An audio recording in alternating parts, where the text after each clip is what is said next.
देवाय नमः। कृष्णाय वासुदेवाय हरये परमात्मने प्रणतः क्लेशनाशाय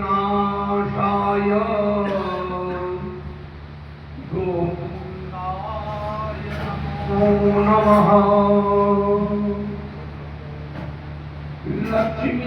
लक्ष्मीनाथ समारंभा नाथयामुनमध्यमाम् अस्मदाचार्यपर्यन्ताम् वन्दे परंपरा।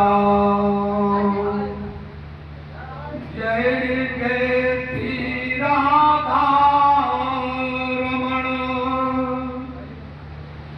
जय जय नवल किशोर,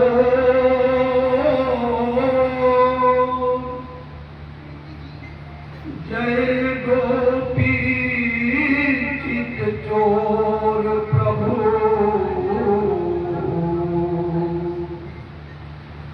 जय हो मांकंतो।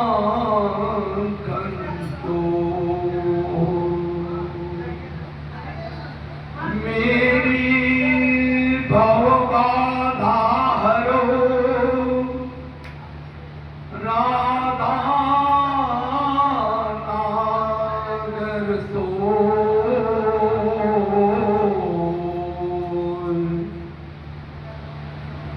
जातन की छाई पड़त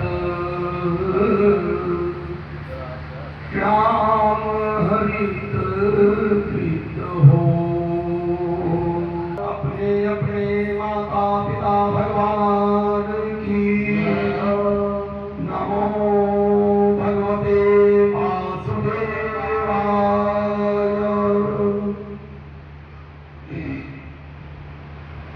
अनंत कोटि ब्रह्मांड नायक अचिंत्य करुणा करुणामय गुण गण निधान सर्वेश्वर सर्वाधिपति अकारण करुणा वरुणालय सकल जन कल्प सापहारक परात्पर परब्रह्म अनंत कोटि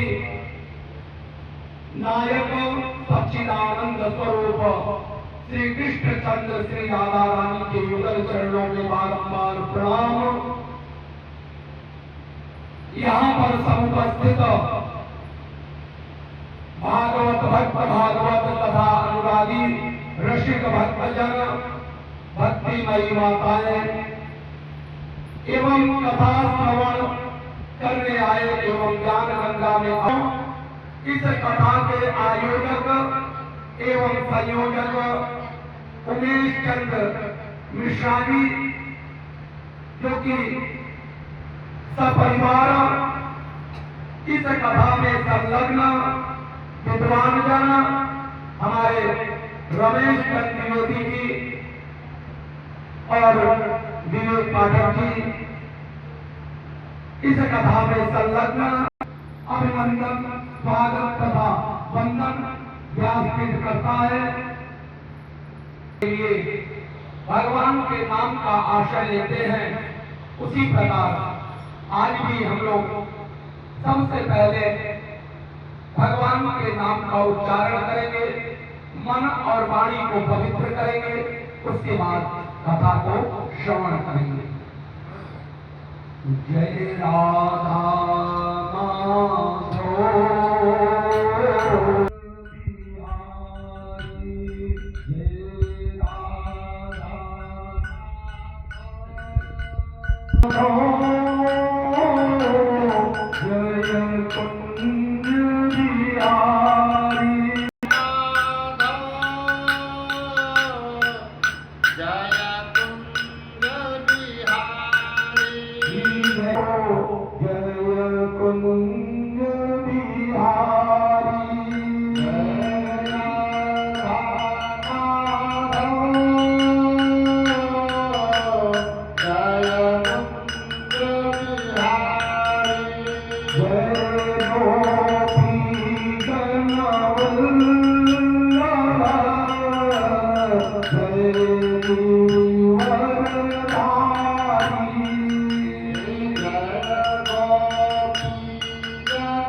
परीक्षित को राज्याभिषेक करके चले गए और परीक्षित ने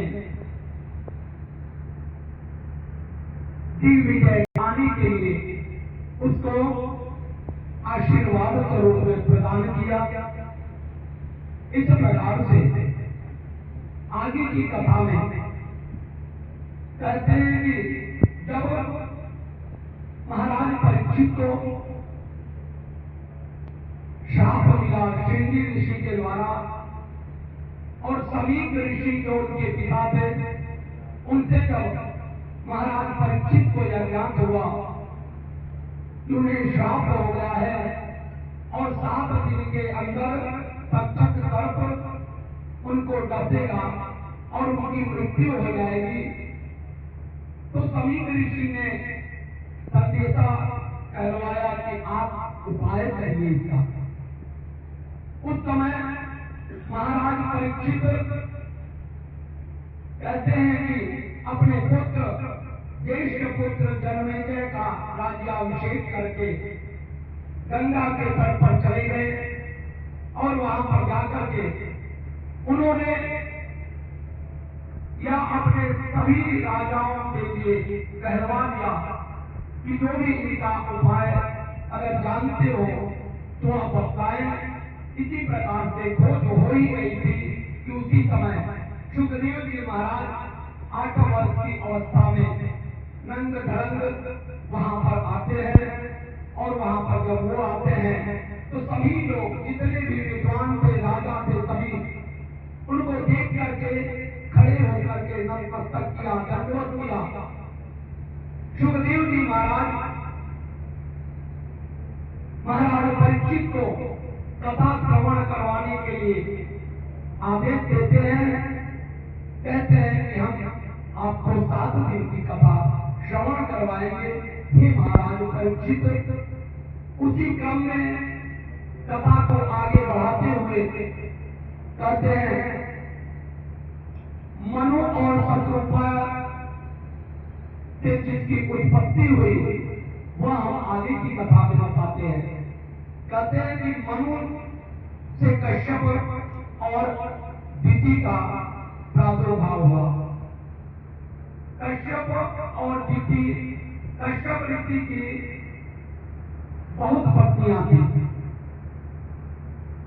और उसमें से एक दिति उनकी पत्नी थी। दिति और अदिति, दिति से राक्षस पैदा हुए और अदिति से देवता उत्पन्न हुए। उन्हीं के क्रम में शत्रु और वीरिका भी उनकी पत्नी थी। लेकिन अभी दिति से दानव की उत्पत्ति हुई। कैसे उत्पत्ति हुई? कहते हैं जब कश्यप और दिति उत्पन्न हुए तो कश्यप ऋषि अदिति को अधिक मानते थे, क्योंकि वो देवताओं की माता थी। और अदिति असंतुष्ट रहा करती थी। इसलिए असंतुष्ट रहा करती थी क्योंकि देवताओं के यश को वह सुन नहीं पा रही थी। इसलिए वह यह विचार कर रही थी कि हमारे भी पुत्र हो और ऐसा पुत्र हो जो देवताओं पर विजय प्राप्त कर ले। ऐसा मन में विचार करके देखो, जब मन आपका दूषित रहेगा तब आपको जो भी संतान उत्पत्ति भी होगी ना, वह अच्छी संतान उत्पत्ति नहीं होगी। जब भी संतान उत्पत्ति का कार्य करें तो आप प्रसन्न हृदय से, प्रसन्न मन रहे, तभी संतान की उत्पत्ति की जानी चाहिए। उसी प्रकार दिति ने असंतुष्ट अवस्था में कश्यप ऋषि से कहती है कि हे महाराज कश्यप, हे ऋषिवर, मुझे पुत्र की कामना है, आप मुझे पुत्र प्रदान करें। और वह बेला कौन सी थी? जिस समय कश्यप ऋषि के साथ दिति संयोग करना चाहती थी। कहते हैं कि उस समय सायंकाल की बेला थी। देखो, सायंकाल जो होता है वह किसी भी पुरुष या स्त्री के साथ रमण नहीं करना चाहिए, क्योंकि वह शास्त्र वर्जित किया गया है।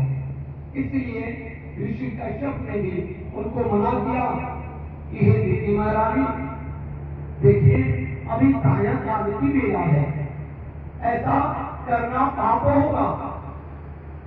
लेकिन दिति महारानी ने, उनको तो समझ में आ रहा था कि मुझे पुत्र चाहिएगा, उनको उसका बोध नहीं था। इसका बोध नहीं था कि हमको पुत्र होगा तो राक्षसी प्रवृत्ति का होगा या अच्छा होगा। दिति महारानी को वह खाली ये ज्ञान था कि मुझे पुत्र हो और वह बलशाली पुत्र हो। कश्यप ऋषि के अनेक बार मना करने के बाद भी दिति महारानी कहते हैं कि वह मानी नहीं। उस दिति से जो है जब संयोग हुआ तो उनको 2 पुत्र हुए। कौन से? कहे हिरण्याक्ष और हिरण्यकश्यपु। हिरण्याक्ष और हिरण्यकश्यपु 2 पुत्र उत्पन्न हुए। अब यह पुत्र हिरण्यकश्यपु और हिरण्याक्ष क्यों उत्पन्न हुए? कहते हैं एक बार की कथा आती है कि शौनक आदि ऋषियों ने ब्रह्मा जी के पास जा रहे थे, वहां पर जाकर के मिलना चाह रहे थे और विष्णु के पास में, और विष्णु भगवान के पार्षद उनको रोकते हैं और कहते हैं अभी नारायण जो है वह आपसे नहीं मिल सकते, वह शयन कर रहे हैं।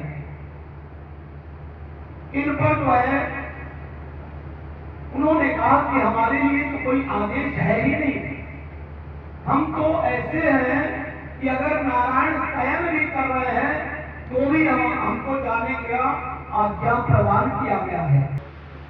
तो उन्होंने फिर से आशीर्वाद दिया कि जाओ तुम 3 युग तक तुम राक्षसी प्रवृत्ति में रहोगे। नारायण ने आशीर्वाद दिया कि जाओ ये पार्षदों, तुम्हें जो श्राप मिला है, तुम 3 काल तक जो है राक्षस की योनि में उत्पन्न होगे और मेरे ही द्वारा तुम्हारी मुक्ति होगी। वही जो श्राप मिला था उसी के कारण पहला जो इनका जन्म हुआ वह हिरण्याक्ष और हिरण्यकश्यपु का जन्म हुआ। हिरण्याक्ष बड़ा था और हिरण्यकश्यपु छोटा था। हिरण्याक्ष और हिरण्यकश्यपु का जो ही जन्म हुआ वो नित्य बढ़ने लगे और बढ़ते बढ़ते उन्होंने इतना बढ़ गए कि स्वर्ग पर तुरंत जो है अपना आधिपत्य जमाने का प्रयास करने लगे। पापम प्रतिकर सहज स्वभाव भजन मोर तेहि भावन काहू। पापवंत कर सहज स्वभाव भजन मोर तेहि भावन काहू। पापवंत आशीर्वाद भगवान नारायण का मिला कि जाओ तुम्हारा उद्धार तो हमारे ही द्वारा होगा, लेकिन राक्षसी प्रवृत्ति में तुम रहोगे अवश्य। उसी प्रकार हिरण्याक्ष और हिरण्यकश्यपु का जन्म राक्षसी प्रवृत्ति में हो गया। हिरण्याक्ष भगवान से लड़ने के लिए जो है पहले देवताओं के पास जाता है कि मुझसे युद्ध करो। सभी देवता भाग गए, जो बचे थे उन्होंने कहा हे हिरण्याक्ष, हे असुरराज, हम आपसे लड़ने की क्षमता नहीं है हमें। देखो जो तुमसे लड़ने आता है अथवा लड़ने की क्षमता रखता है वह नारायण है, उन्हीं के पास आप जाओ और वही लड़ने में आपको सामर्थ्यवान है, उनसे आप युद्ध करो। उस समय भगवान ने वाराह अवतार लिया। बोलिए वाराह भगवान की जय। उस समय भगवान ने वाराह अवतार लिया और हिरण्याक्ष भगवान से लड़ने के लिए पृथ्वी को कहते हैं पाताल में लोक में ले जा करके और वहां पर दबाया हुआ था। भगवान ने पृथ्वी को छुड़ाया और अपने शूर्ण पर अपने नासिका पर बैठा करके और जल के ऊपर ले आकर के स्थित किया। उस समय हिरण्याक्ष बड़ा क्रोधित हुआ और क्रोधित होकर के और वह भगवान को जिस प्रकार से हम लोग कहते हैं कि गाली दिया जा रहा है, उसी प्रकार हिरण्याक्ष भी भगवान को अपशब्दों का प्रयोग करने लगा। कहता है हे नारायण, अगर तुम्हारी में परम शक्ति है तुम मुझसे युद्ध करो, तुम इधर उधर मत भागो। भगवान कहते हैं कि शक्तम भयम भो बन दो चरा मृगा युष्मात् विधान मृगये ग्राम सिंहान न मृत्युपाशै प्रतिमोक्तस्य वीरा विकल्पनम तो गृह्णन्त्य भद्र। भगवान कहते हैं कि हे हिरण्याक्ष, तुम उस प्रकार जैसे कि एक ग्राम शिविर किसको बताया जाता है, कुत्ते को कहते हैं, जैसे एक कुत्ता भोगता रहता है उसी प्रकार से तुम इस समय ऐसा आचरण कर रहे हो। हे हिरण्याक्ष, इस प्रकार से तुम आवेश में हो कि जैसे एक कुत्ता किसी के पीछे दौड़ते हुए भोगता रहता है। तुम अरे मूर्ख, यह सत्य है। तुम वनवासी मृग है और तुम जैसे ग्राम सिंहों कुत्तों को खोजते फिरते रहते हैं हम। अरे दुष्ट, तुम मृत्यु के पास से बन गए हो। तुम्हारे जैसा दीन मांगने वाला भी बातों पर विश्वास नहीं करने वाला है।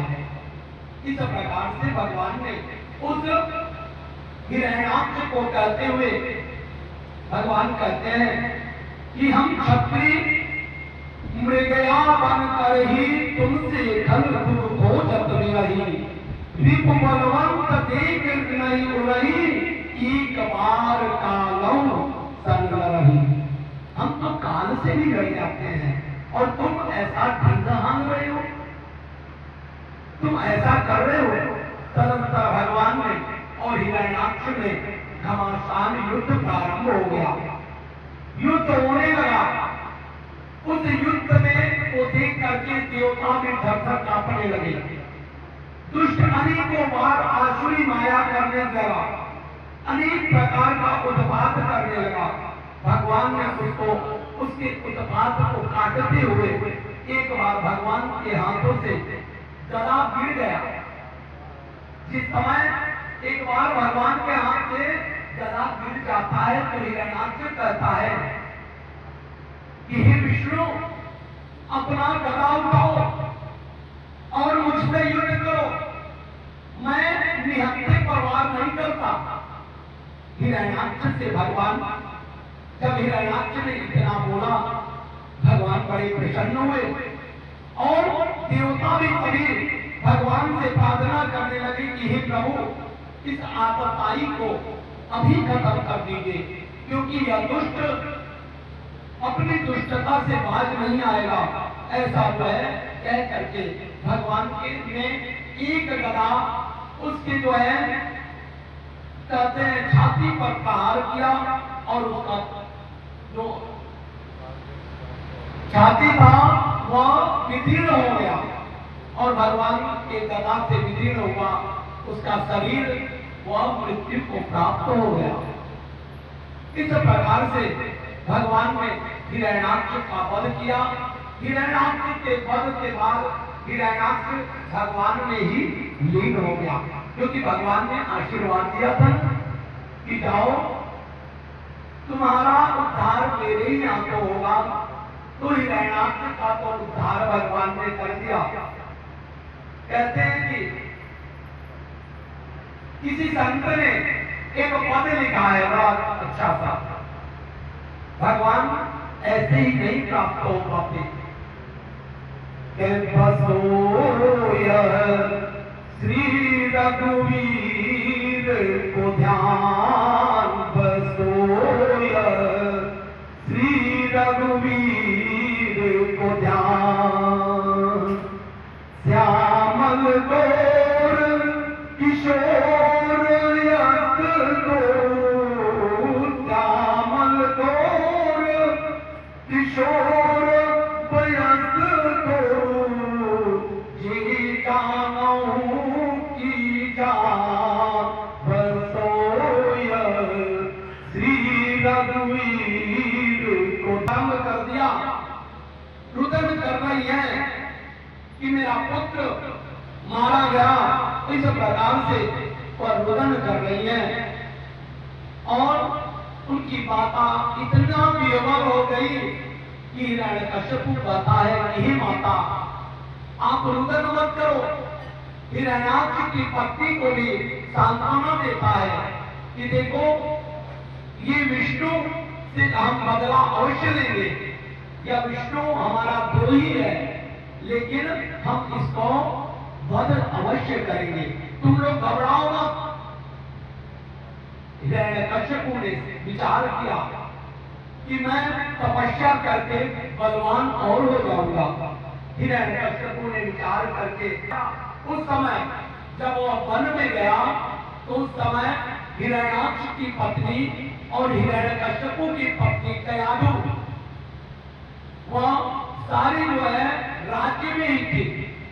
इंद्र वगैरह देवता जितने भी थे, उन्होंने देखा कि उनकी पत्नी वगैरह सब अकेली हैं, इसलिए उनको मारने के लिए तैयार हो गया इंद्र। और जब इंद्र मारने के लिए वहां पर आया, उसी समय नारद भगवान वहां पर आ जाते हैं और कहते हैं, हे इंद्र, देखो कोई अगर किसी का पति नहीं है तो आप इन स्त्रियों का वध मत करो। स्त्री का वध करना ठीक नहीं है, आप भी परिश्रम करो। आप कोई कितना भी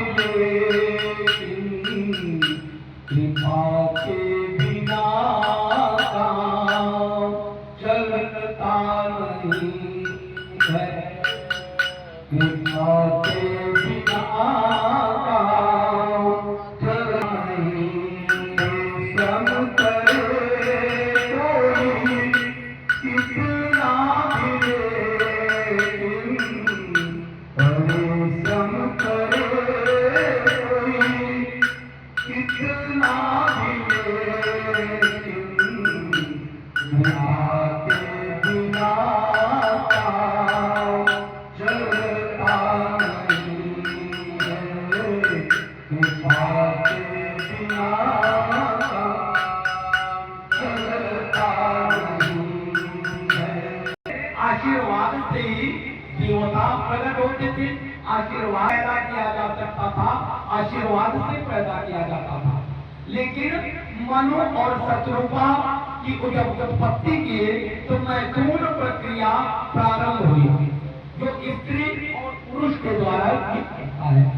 इस प्रकार से 71वें मनवंतर में मनु और शत्रुपा की उत्पत्ति हुई थी। वह मनु और शत्रुपा से 2 पुत्र उत्पन्न हुए और 3 कन्याएं उत्पन्न हुई। उनके पुत्र कौन थे? मनु शत्रुपा के एक था प्रियव्रत और दूसरा उत्तानपाद। 2 पुत्र उत्पन्न हुए, प्रियव्रत और उत्तानपाद। 3 कन्याएं उत्पन्न हुई। कौन सी? आकुति, देवहूति और प्रश्नति।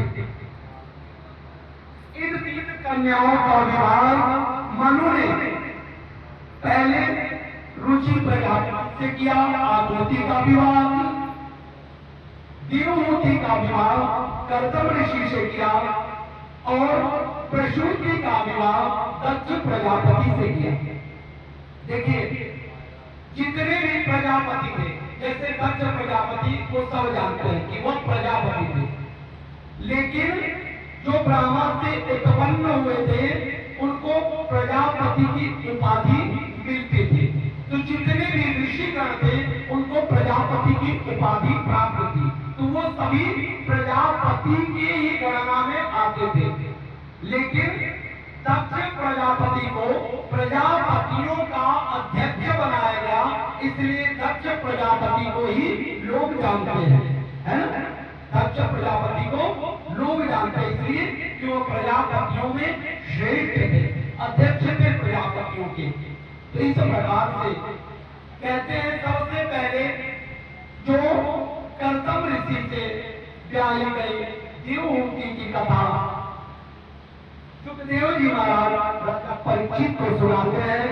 कहते हैं, देवहूति से का विवाह जब कर्दम ऋषि से होने लगा, उस समय मनु और कन्या को, मनु और शत्रुपा को जो है ब्रह्मा जी ने कहा कि जाकर के सृष्टि। भगवान से जब कर्दम ऋषि को इतना आदेश दिया तो कर्दम ऋषि भी हाथ जोड़ करके प्रार्थना करना प्रारंभ कर दिए।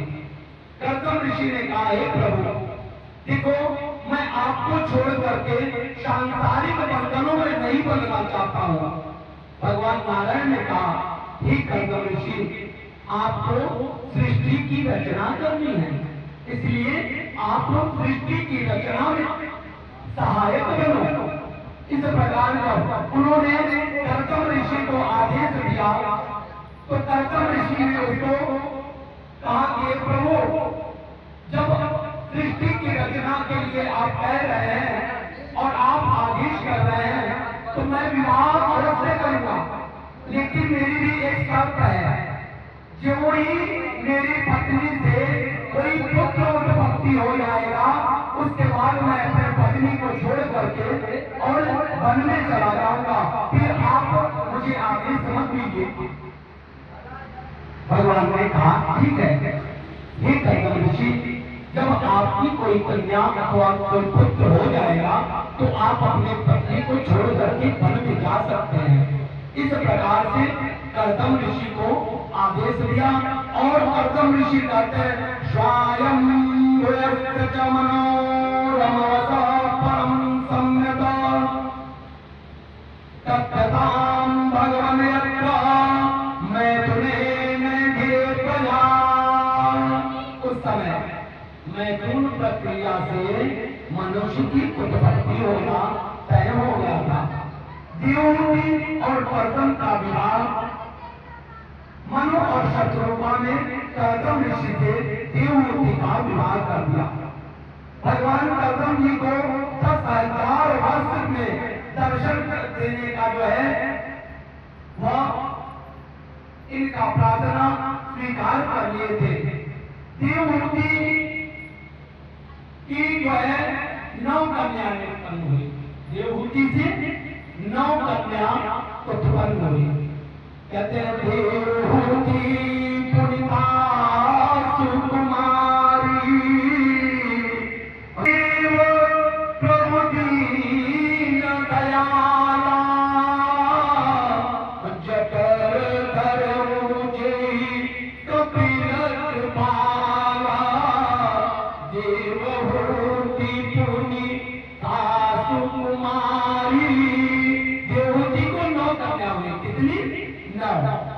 जो मुनि कर्दम के प्रिय नारी, जो कि कर्दम ऋषि की पत्नी है देवहूति, और उनसे कहते हैं कि आदि देव प्रभु दीन दयाला और जटर धरोजे कपिल कृपाला।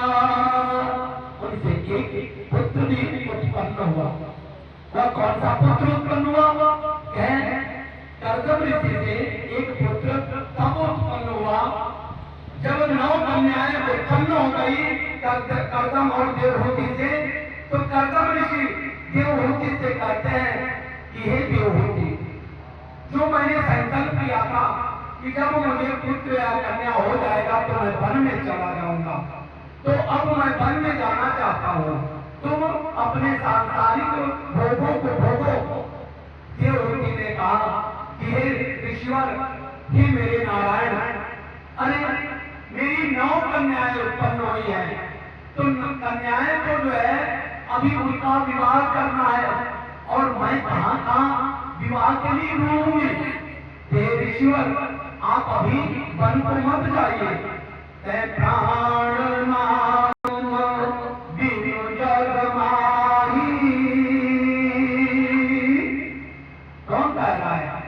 देवहूति कह रही है किससे? कर्दम ऋषि से। कर्दम ऋषि से देवहूति प्रार्थना करती है कि हे प्राणनाथ, आप अभी वन को मत जाओ। नहीं होने वाली है। कहेंगे तीसरा कौन सा? कहेंगे लोकेशना, मुझे लोक में यश मिले। देखो 3 तृष्णाएं, पहला पुत्र उत्पत्ति हो जाए, दूसरा मुझे धन खूब मिल जाए, और कहते हैं मुझे फूल मिलता रहे। यह 3 तृष्णाएं मनुष्य की होती हैं। कर्दम ऋषि ने कहा कि हे देवहूति, मुझे ध्यान हो रहा है, मुझे ऐसा लग रहा है कि तुम्हें इस समय पुत्र तृष्णा। कला नाम की कन्या मरी। कर्दम ऋषि की दूसरी कन्या कौन थी? अनसुईया। अनसुईया का विवाह अत्रि के साथ कर दिया। तीसरी कन्या श्रद्धा नाम की कन्या थी, उसका विवाह अंगिरा ऋषि से किया। चौथा हरिभूम नाम की कन्या का विवाह पुलस्त्य ऋषि से कर दिया। गति नाम की कन्या का विवाह पुला से किया और प्रिया नाम की कन्या का विवाह क्रतु से किया। यही ख्याति नाम की कन्या का विवाह भृगु ऋषि से कर दिया और अरुंधति नाम की कन्या का विवाह वशिष्ठ जी से किया। जो वशिष्ठ जी प्रभु राम के गुरुदेव थे, उनकी पत्नी का नाम था अरुंधति। और शांति का विवाह अथर्वा ऋषि से किया। ऐसे ही 9 कन्याओं का विवाह अपने 9 ऋषियों से कर दिया। और 9 ऋषियों से करने के बाद जब भगवान कपिल का जन्म हुआ, उस समय कर्दम ऋषि वन को चले गए। भगवान कपिल का जो ही जन्म हुआ, माता जो है रुदन करने लगी, कहने लगी कि हे पुत्र, अब पति चले गए हैं वन में, तो मैं क्या करूं? मुझको कोई उपाय नहीं सूझ रहा है, इसलिए तुम ही हमारे गुरु बन जाओ और तुम हमको ऐसा उपदेश करो कि मन में शांति हो जाए। सुखदेव जी महाराज कहते हैं कि हे राजा, उस समय देवहूति जो कि कपिल भगवान की माता है और कर्दम ऋषि, बोलिए वृंदावन बिहारी लाल की जय। राधे राधे गोविंद गोविंद राधे राधे राधे गोविंद राधे